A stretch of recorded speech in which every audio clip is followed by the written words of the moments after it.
কেমন আছো তোমরা? আশা করি তোমরা সকলে ভালো আছো এবং সুস্থ আছো। তো আজকে আমি ব্লগটা এখন স্টার্ট করেছি। এখন বাজে 7:20। আমি ব্লগটা এখন থেকে স্টার্ট করেছি। তো আজকে আমরা যাব কালীমার মন্দিরে পুজো দিতে। তো অনেক দিন থেকে যাওয়ার কথা ছিল, যেতে পারছিলাম না। করোনার জন্য তো সব মন্দিরের দুয়ার বন্ধ ছিল, তাই যাওয়া হচ্ছিল না। তো আজকে আমি আর মা যাব একসাথে আমরা পুজো দিতে। আর সকাল থেকে আমার সব কাজকর্ম শেষ হয়ে গিয়েছে, এখন আমি যাব পুজো দিতে। তো পুজো দিয়ে আমি ফিরে আসছি। তোমরা ব্লগটা শেষ পর্যন্ত, প্রথম থেকে শেষ পর্যন্ত দেখতে থাকো। তবে চলো শুরু করি। ফুলগুলো আমার পাড়া হয়ে গিয়েছে।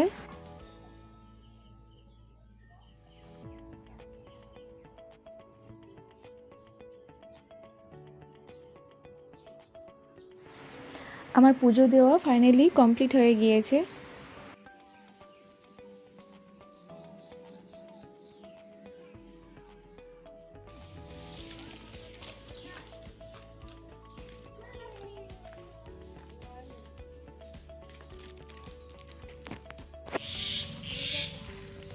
তো ফ্রেন্ডস, আমরা বের হয়ে গিয়েছি, রাস্তাতে আছি।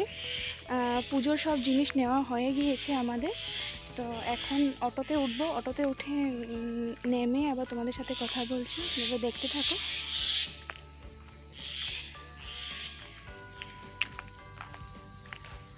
অনেক দিন থেকে যাওয়ার ইচ্ছে ছিল, যাওয়া হচ্ছিল না করোনার জন্য।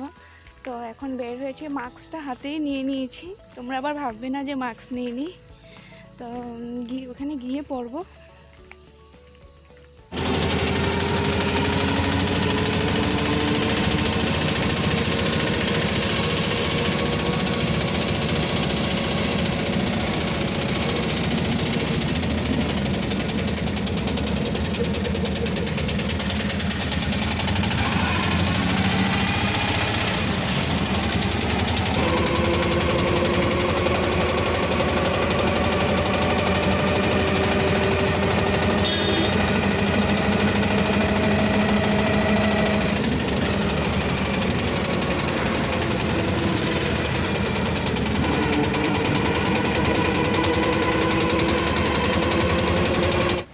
এদিকে অটো থেকে নেমে আমরা প্রথমে দোকানে ঢুকেছি। মা শনি মন্দির আর হনুমান মন্দিরের জন্য প্রদীপ কিনেছে।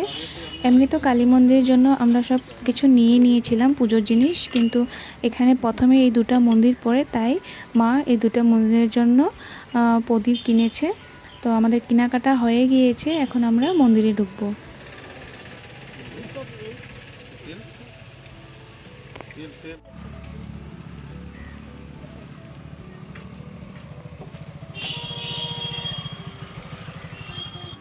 এদিকে শনি মন্দিরে আমাদের পুজো দেওয়া হয়ে গিয়েছে, অঞ্জলি নেওয়া হয়ে গিয়েছে। তারপরে আমরা হনুমান মন্দিরে গিয়ে বাতি জ্বলিয়ে তারপরে পুজো দিয়ে বের হয়ে গেলাম আমরা।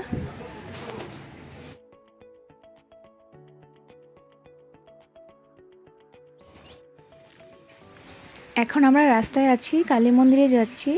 কালী মন্দিরে গিয়ে ওখানে প্রচুর মানুষ ছিল, ওরা প্রথমে দিয়ে নিয়েছে পুজো, তারপরে আমরা দিয়েছি। ওখানে আমরা ভিডিও করতে পারিনি, কেননা প্রচুর রৌদ্র ছিল, মানে কিছু দেখা যাচ্ছিল না, মানে অসংখ্য রৌদ্র ছিল, তাই মানে ওখানে আর ভিডিও করা হয়নি। তো ওখান থেকে বেরিয়ে ডাইরেক্ট আমরা ঘরে এসে কথা বলবো।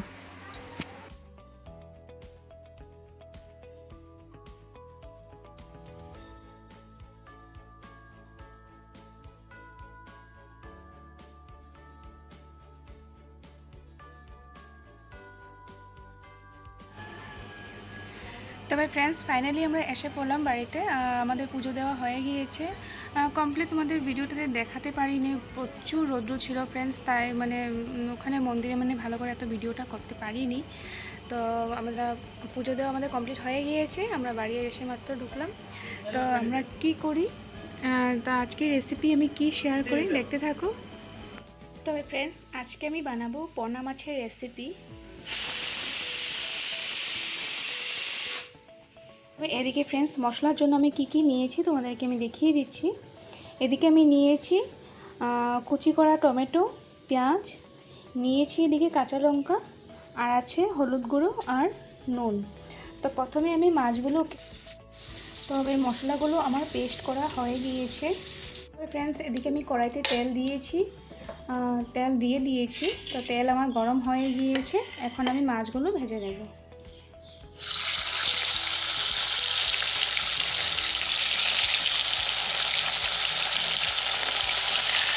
এদিকে মাছগুলো আমার ভাজা হচ্ছে লাল লাল করে। মাছগুলো আমার ভাজা হয়ে গিয়েছে, আমি সব নামিয়ে নিয়েছি।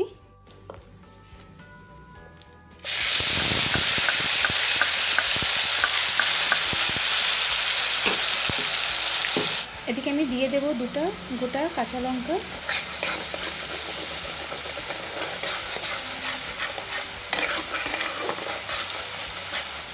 এখন এর মধ্যে অল্প দিয়ে দেব কালি জিরে। সব কিছু দেওয়া হয়ে গিয়েছে, আমি মশলাটা ভালো করে কষিয়ে নেব। এখন আমি দিয়ে দেব হলুদ গুঁড়ো আর দিয়ে দেব পরিমাণ মতো নুন। এখন আমি দিয়ে দেব মশলার ঝোলটা।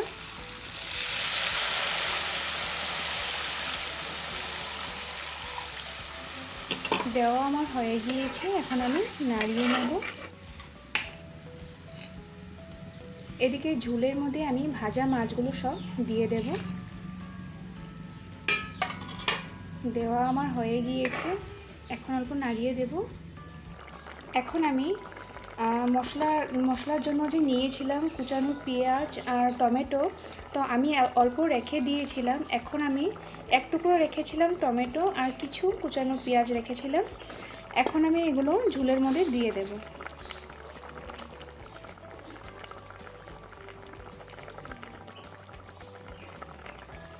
তখন খেতে আরও বেশি ভালো লাগে ফ্রেন্ডস। এখন আমি ঢাকনা দিয়ে ঢেকে দেব আর ঝোলটাকে ভালো করে ফুটিয়ে নেব। এদিকে আমি ঢাকনা সরিয়ে ঝোলটা দেখে নেব কতটুকু হয়েছে। মোটামুটি সেদ্ধ হয়ে গিয়েছে ঝোলটা। এই যে দেখো ফ্রেন্ডস, কাঁচা পেঁয়াজ দিয়েছিলাম সব মিশে গিয়েছে, সেদ্ধ ভালো করে হয়ে গিয়েছে। এদিকে টমেটোটাও গলে গিয়েছে, এই দেখো ফ্রেন্ডস, এই যে গলে গিয়েছে টমেটোটা। তো আমার পোনা মাছের ঝোলের রেসিপিটা কমপ্লিট হয়ে গিয়েছে, এখন আমি নামিয়ে নেব। তবে এখন ফ্রেন্ডস আমি যাচ্ছি বাইরে একটু ধনেপাতা আনতে ঝোলে দেওয়ার জন্য। চলো দেখতে থাকো।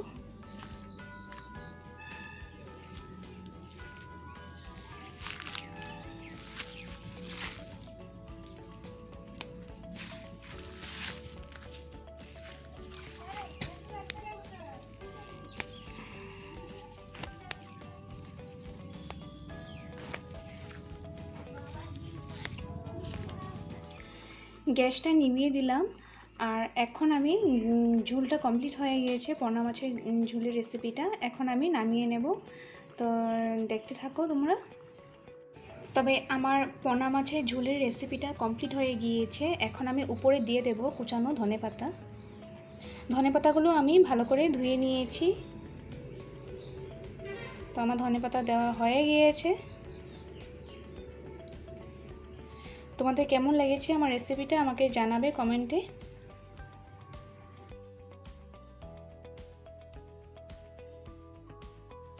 গুড ইভিনিং ফ্রেন্ডস, সন্ধ্যা হয়ে গিয়েছে, এখন বাজে 5:30।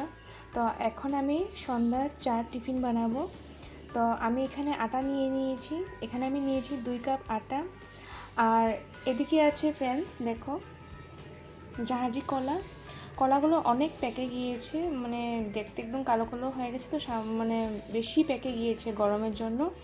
তাই মানে আজকে আমি জাহাজি কলার বড়া বানাবো। তো তোমরা তো চিনি কলার বড়া তো খেয়েছোই, আজকে আমি জাহাজি কলার বড়া তোমাদের সাথে শেয়ার করব। তো তোমরা দেখতে থাকো। সন্ধ্যার চার সাথে এরকম বড়া থাকলে একদম জমে যায় ফ্রেন্ডস। তো আমি এখানে আটার মধ্যে দিয়ে দেব, প্রথমে আমি দিয়ে দেব এলাচি। এলাচিগুলো আমি বিচি ছাড়িয়ে খোসা ছাড়িয়ে রেখেছিলাম। তো সবগুলো আমি দিয়ে দেব, সেন্ট করবে খুব সুন্দর একটা ভালো লাগে। তো দিয়ে দিলাম। এখন আমি চিনি দিয়ে দেব।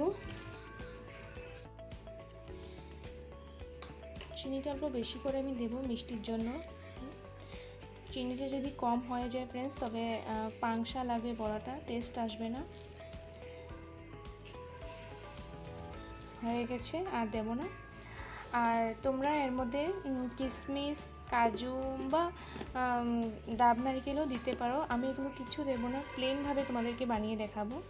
যাদের বাড়িতে এসব থাকে না, মানে অনেক সময় হয়ে যায় কিশমিশ, কাজু বা ডাব নারকেল থাকে না, কিন্তু তোমরা এরকম নর্মালও বানাতে পারো। চার সাথে খুব সুন্দর জমে যায় একদম ফ্রেন্ডস, কলাগুলো আমার ছোলা হয়ে গিয়েছে। এখন আমি সবগুলো একসাথে ভালো করে মেখে নেব। আর ফ্রেন্ডস, আরেকটি কথা, যেগুলো জিনিস অনেক সময় হয় যে কিছু কিছু জিনিস একটু একটু মানে বেশি খারাপ হতে আরম্ভ শুরু করে, তখন তোমরা সেই জিনিসগুলো আগে খেয়ে ফেলবে, ফালাবে না। কোনো জিনিসই ফালাতে নেই, সব কিছুই খেতে হয়। আর এখন তো যে সিচুয়েশন, কোনো জিনিসই নষ্ট করা একদমই ভালো নয়। আর যে জিনিসটা একটু নষ্ট হয়ে যাচ্ছে তোমরা দেখতে পাচ্ছ, সেই জিনিসটা তোমরা আগে শেষ করবে, ফালাবে না, খেয়ে ফেলবে। কিছু না কিছু একটা রেসিপি বানিয়ে খেয়ে ফেলবে। তবে আমি এখন কলাগুলো ভালো করে আটার সাথে মেখে নিচ্ছি।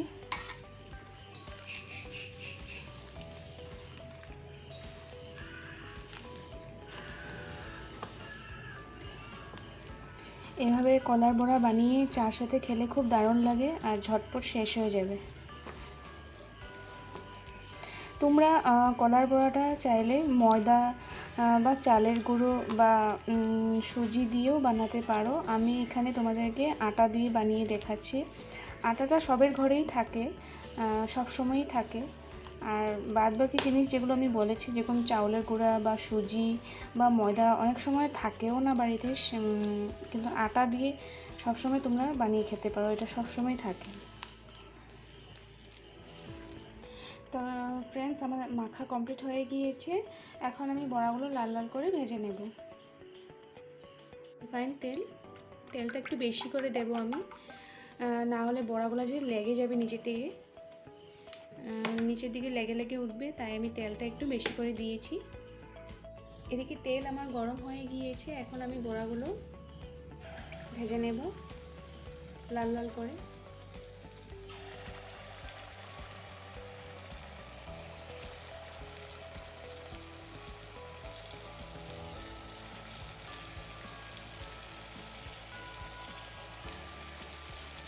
বড়াগুলো আমি পাল্টিয়ে দেব এখন।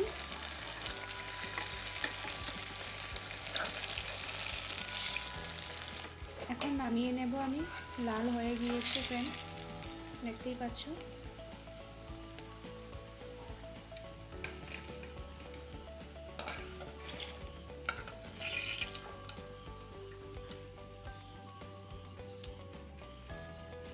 আমি চার জলটা বসিয়ে নেব ফ্রেন্ডস। চার জন্য আমি জল নিয়ে নিয়েছি, এখন আমি বসিয়ে দেব চার জলটা। ফাইনালি ফ্রেন্ডস, আমার কলা বড়াগুলো কমপ্লিট হয়ে গিয়েছে। এখন আমি চার সাথে সবাইকে দিয়ে দেব।